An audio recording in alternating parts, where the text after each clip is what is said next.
son del dominio público.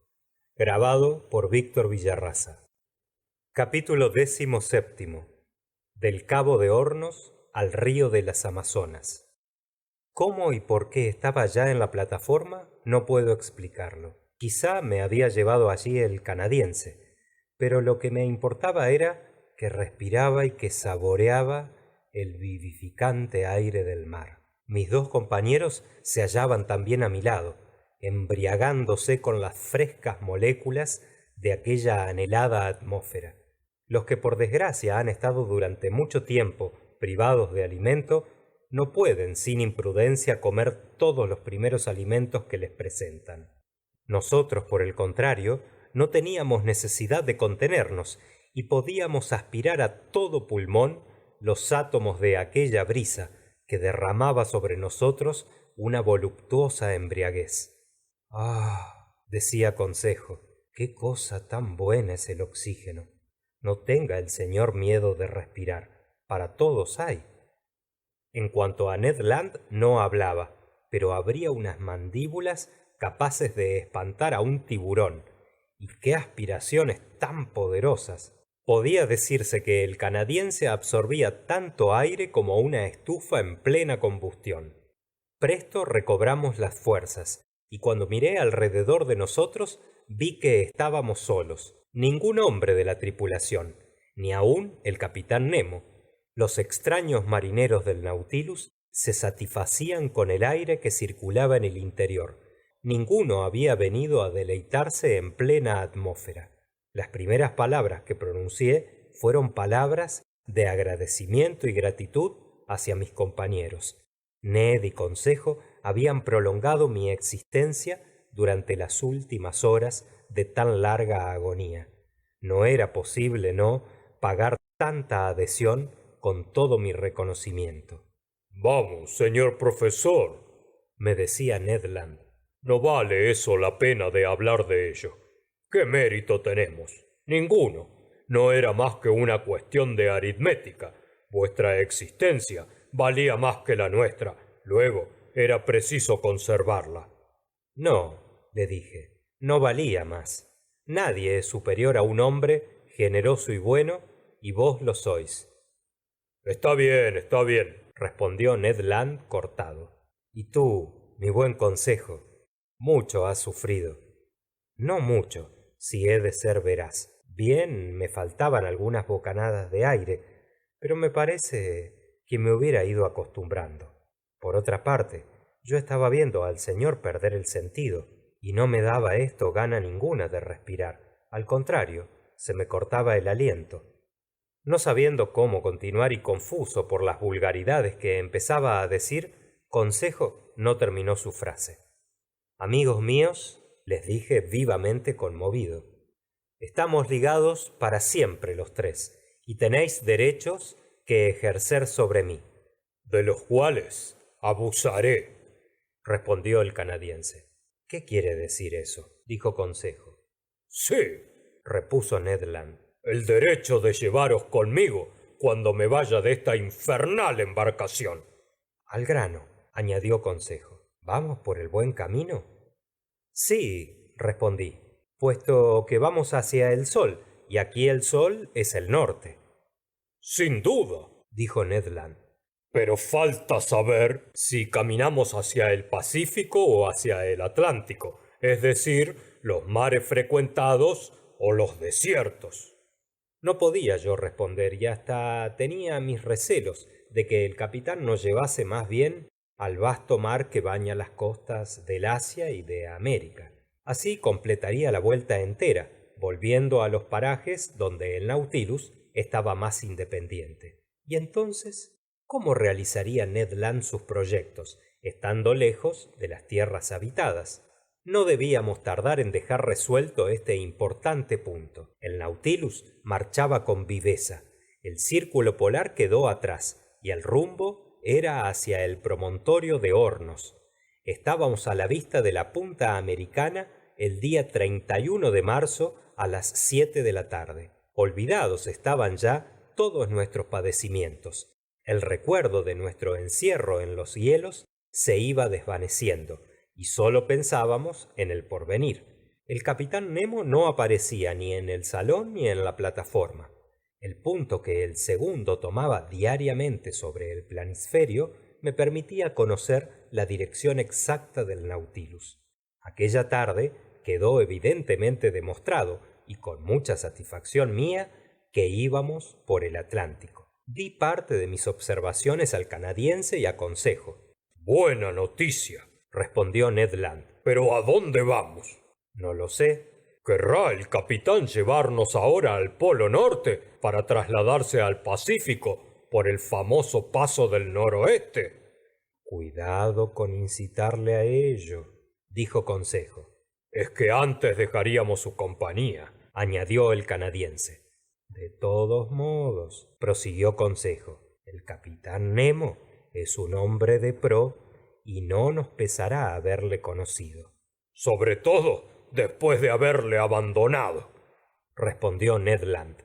Al día siguiente, 1 de abril, cuando el Nautilus volvió a la superficie, algunos minutos antes de mediodía, divisamos una costa al oeste. Era la Tierra del Fuego, a la cual dieron este nombre los navegantes por las numerosas humaredas que despedían las chozas indígenas. La Tierra del Fuego constituye una extensa aglomeración de islas que tiene 30 leguas de largo por 80 de anchura, entre los 53 y 56 grados de latitud austral y los 67 grados 50 minutos y 77 grados 15 minutos de longitud oeste. La costa me pareció baja, pero a lo lejos se veían elevadas montañas. Creí percibir el monte Sarmiento, que tiene 2070 metros sobre el nivel del mar, masa piramidal de esquisto, de aguda cumbre, y que, según esté velada o despejada de vapores, anuncia el buen o mal tiempo, según me dijo Ned Land. famoso barómetro, amigo mío. Sí, señor, barómetro natural, que nunca me ha engañado cuando navegaba por los pasajes del estrecho de Magallanes. En aquel momento el pico nos pareció claramente perfilado sobre el fondo del cielo.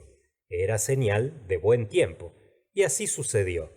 Volviendo el Nautilus a sumergirse, se acercó a la costa y la siguió durante algunas millas.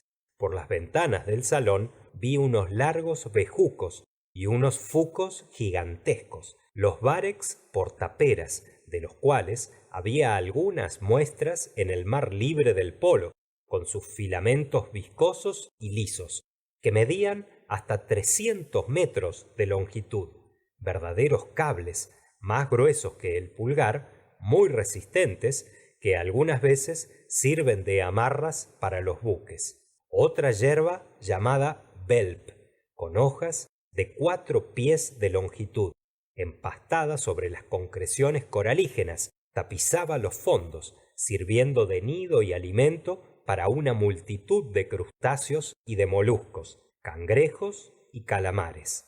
Allí las focas y las nutrias se entregaban a espléndidos banquetes, mezclando la carne de pescado con las verduras del mar, a usanza inglesa. Sobre aquellos fondos feraces y frondosos, el Nautilus pasaba con extraordinaria rapidez.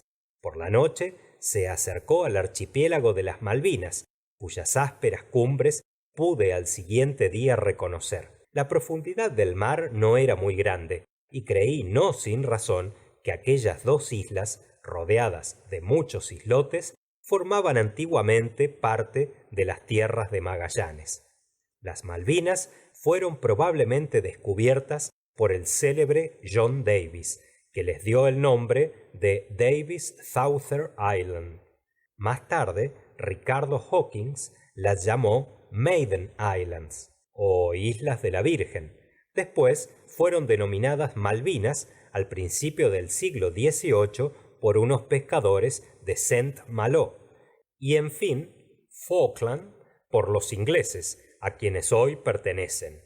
En aquellos parajes nuestras redes recogían hermosas muestras de algas, y particularmente cierto fuco, cuyas raíces estaban cargadas de las mejores almejas del mundo. Los gansos y los patos cayeron por docenas sobre la plataforma y tuvieron bien pronto su acomodo en la despensa.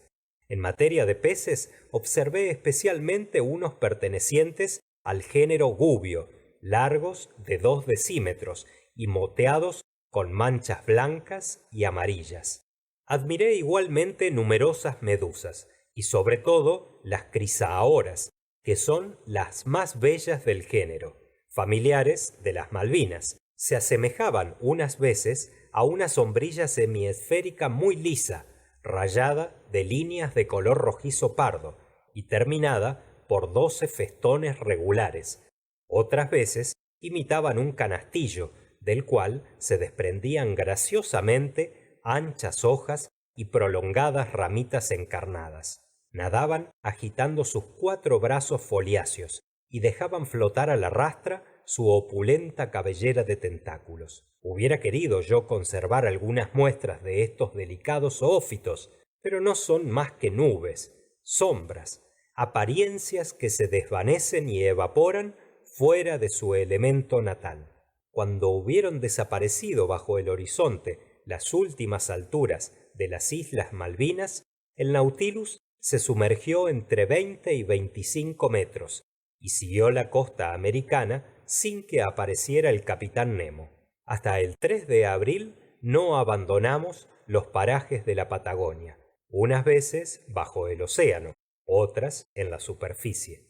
El Nautilus pasó delante de la ancha embocadura de la Plata y costeaba el 4 de abril el Uruguay, pero 50 millas mar adentro. Su dirección se mantuvo al norte y continuó siguiendo las largas sinuosidades de la América meridional. Habíamos andado ya 16.000 leguas desde nuestro embarque en los mares del Japón. Hacia las 11 de la mañana fue cortado el trópico de Capricornio, estando a los 37 grados de longitud, y pasamos junto al Cabo Frío.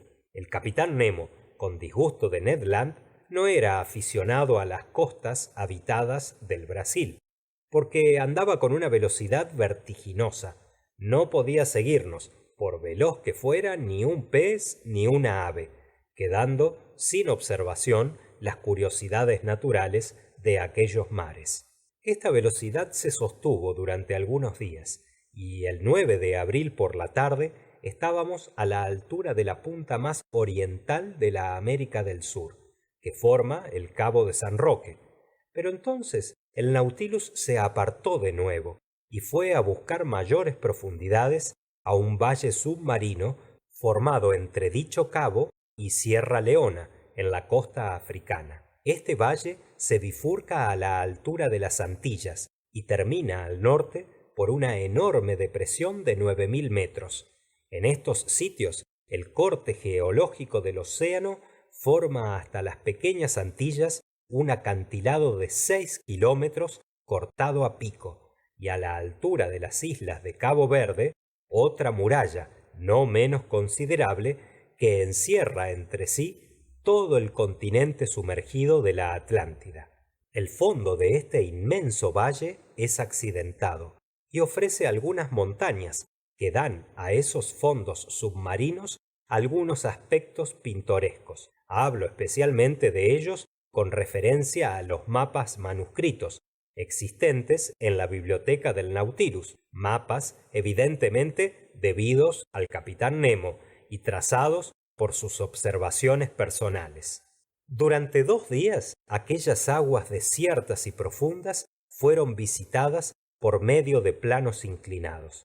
El Nautilus hacía largas bordadas diagonales que le llevaban a todas las alturas, pero el 11 de abril se elevó súbitamente, apareciendo de nuevo la tierra en la embocadura del río de las Amazonas, vasto estuario cuyo desagüe es tan considerable que desala el agua del mar en un espacio de muchas leguas. Habíamos cortado el Ecuador. A 20 millas al oeste quedaban las Guyanas, tierra francesa, sobre la cual hubiésemos podido hallar fácil refugio, pero la brisa era fuerte y las olas furiosas no hubieran permitido que un bote las arrostrase. Ned Land lo comprendió sin duda porque no me habló de nada. Por mi parte, no hice alusión alguna a sus proyectos de fuga, porque no quería inducirle a ninguna tentativa que hubiese infaliblemente abortado. Compensé fácilmente esta tardanza por medio de interesantes estudios. Durante las 2 jornadas del 11 y 12 de abril, el Nautilus no se movió de la superficie del mar, y sus redes le proporcionaron una pesca maravillosa en zoófitos, peces y reptiles. Algunos zoófitos habían sido pescados por la cadena de la barredera. Eran, en la mayor parte, unas bellas fictalinas pertenecientes a la familia de los actinidianos y, entre otras especies, el Fictalis protexta, originario de aquella parte del océano, pequeño tronco cilíndrico adornado con líneas verticales, moteado con puntos encarnados y coronado por una maravillosa borla de tentáculos. En cuanto a los moluscos, consistían en productos que ya había yo observado, como turritelas, olivas pórfidos, de líneas regularmente entrecortadas, cuyas manchas rojizas destacaban vivamente sobre un fondo de encarnación, teróceros fantásticos, semejantes a escorpiones petrificados, y alas traslúcidas, argonautas, jibias de excelente comer y ciertas especies de calamares que los naturalistas de la antigüedad clasificaban entre los peces volantes y que se emplean generalmente para cebo en la pesca del bacalao. Respecto a los peces de aquellos parajes, y que no había tenido ocasión de estudiar todavía, observé diversas especies. Entre los cartilaginosos, unos peromizontes prica, especie de anguilas de 15 pulgadas de longitud, con cabeza verdosa, nadaderas moradas, dorso gris azulado, abdomen pardo plateado, moteado de manchas vivas, el iris de los ojos con cerco dorado, animales curiosos que la corriente de las Amazonas había debido arrastrar hasta el mar, porque suelen habitar las aguas dulces. Unas rayas tuberculadas, de hocico agudo, cola larga y suelta, armadas con prolongado aguijón dentado. Unos pequeños escualos de 1 metro, de piel gris y blanquecina, dientes dispuestos en varios órdenes y encorvados hacia atrás, vulgarmente conocidos con el nombre de chanclos. Unas lofias vespertiliones, especie de triángulos isósceles rojizos, de medio metro, cuyas pectorales, adheridas a una prolongación carnosa, le dan el aspecto de murciélagos, y a quienes un apéndice córneo, situado junto a las narices, les ha hecho llamar unicornios marinos. Y por último, unas especies de balistes, el curasaviano, cuyos costados moteados brillan con resplandeciente color de oro, y el caprisco morado claro, de matices tornasolados como el cuello de una paloma. Terminaré esta nomenclatura algo árida pero exacta con la serie de peces óseos que observé. Unos pasanes de género Apteronoto, cuyo hocico es muy obtuso y blanco de nieve, y cuerpo pintado de hermoso negro, y están provistos de una tira carnosa muy larga y muy suelta. Unos odontogniatos aguijonados, largas sardinas de 3 decímetros, resplandecientes con vivo brillo plateado. Unos escombros guaros, provistos de 2 nadaderas anales. Unos centromotes negros, de matices oscuros, que se pescan con hachas de viento. Largos peces de 2 metros, de carne gorda, blanca, firme, y que frescos saben a anguila, al paso que secos tienen el sabor del salmón ahumado. Unos labros semirrojos, revestidos de escamas tan solo en la base de las nadaderas dorsales y anales. Unos crisópteros, en los cuales el oro y la plata mezclan su brillo con el de los rubíes y del topacio. Unos escuaros de cola de oro, cuya carne es muy delicada y cuyas propiedades fosforescentes los descubren en medio de las aguas. unos esparos povos de lengua fina y matices anaranjados, unos cienos coro de nadaderas caudales doradas, unos acanturos negruzcos, unos anableptos de Surinam, etcétera. Este etcétera no me impedirá citar también un pez del cual se acordará Consejo durante mucho tiempo y con motivo. Trajo la red una especie de raya muy aplanada, que sin la cola hubiera formado un disco perfecto y que pesaba unos 20 kilogramos. Era blanca por debajo, rojiza por encima, con grandes manchas redondas de color azul oscuro, cercadas de negro, de piel muy lisa y terminando por una nadadera bilobulada. Extendida sobre la plataforma, se agitaba procurando volverse por medio de movimientos convulsivos, y hacía tantos esfuerzos que con un brinco más iba a precipitarse al mar. Pero Consejo, que tenía el empeño en retener aquel pez, se arrojó sobre él, y antes de podérselo yo estorbar, lo había agarrado con ambas manos. En el mismo instante quedó derribado, con las piernas al aire y la mitad del cuerpo paralizado, gritando: ¡ay, amo mío, venid en mi auxilio! Era la primera vez que el pobre mozo no me hablaba en tercera persona. Habíamosle levantado y le dimos friegas, hasta que recobrando sus sentidos, murmuró aquel eterno clasificador con voz entrecortada: clase de los cartilaginosos, orden de los condopterigios de branquias fijas, suborden de los elacianos, familia de las rayas, género de los torpedos. Sí, amigo mío, le respondí, es un torpedo el que te ha puesto en tan deplorable estado. Ay, bien puede creer el señor que me vengaré de ese animal. ¿Y de qué manera? Comiéndolo. Y lo hizo así aquella misma noche, pero por puras represalias, porque era carne muy coriácea. El desgraciado Consejo había acometido a un torpedo de la más peligrosa especie, la cumana, animal extraño que en medio del agua mata a los peces con fulminante descarga. Tal y tan grande es la potencia de su órgano eléctrico, cuyas dos superficies principales no miden menos de 27 pies cuadrados. Al siguiente día, 12 de abril, durante el día, el Nautilus se aproximó a la costa holandesa, hacia la embocadura del Maroni. Allí vivían en familia varios grupos de lamantinos, del género manatí, que como el dugongo y el estelero pertenecen al orden de los sirenianos. Estos hermosos animales, pacíficos e inofensivos, de 6 a 7 metros de longitud, debían pesar al menos 4000 kilogramos.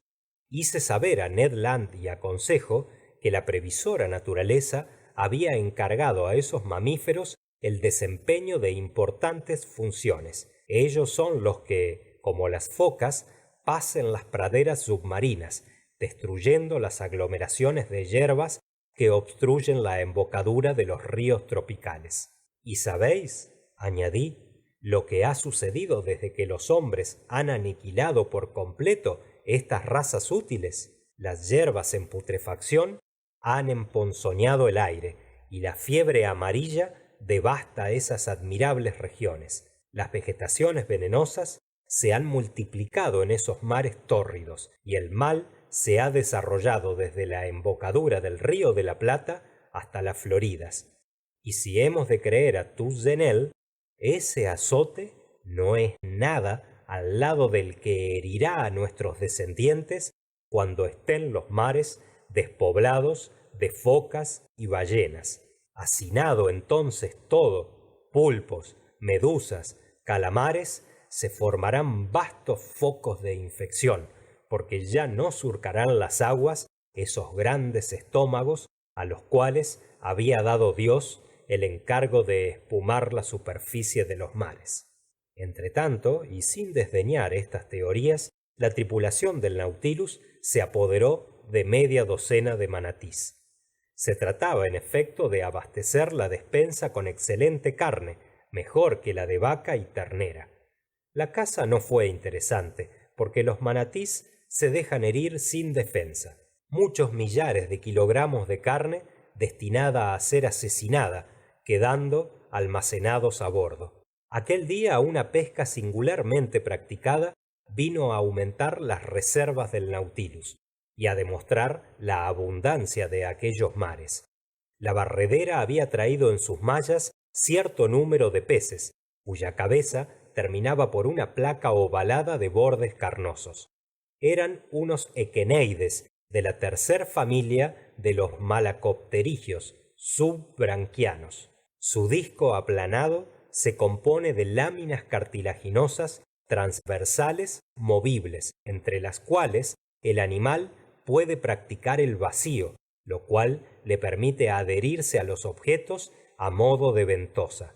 La rémora que habíamos observado en el Mediterráneo pertenece a esta especie, pero el pez de que se trata aquí era el equeneide osteóquero, particular de los mares donde estábamos.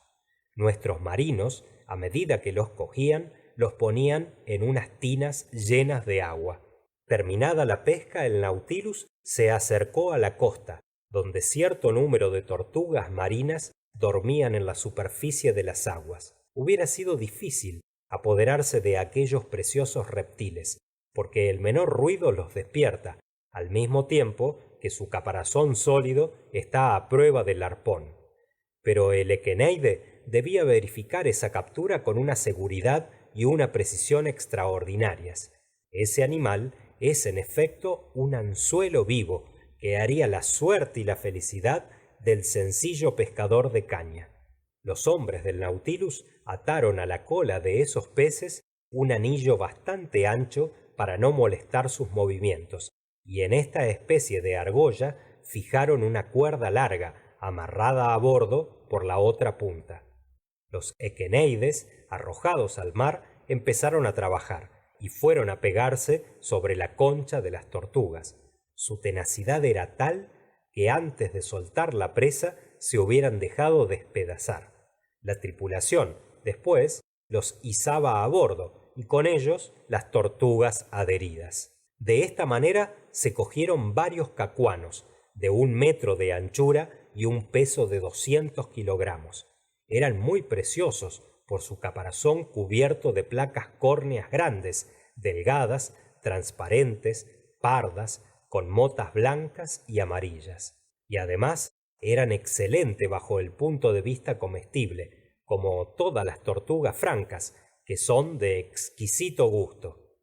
Con esta pesca terminó nuestra residencia en los parajes del río Amazonas, y llegada la noche, el Nautilus volvió a alta mar.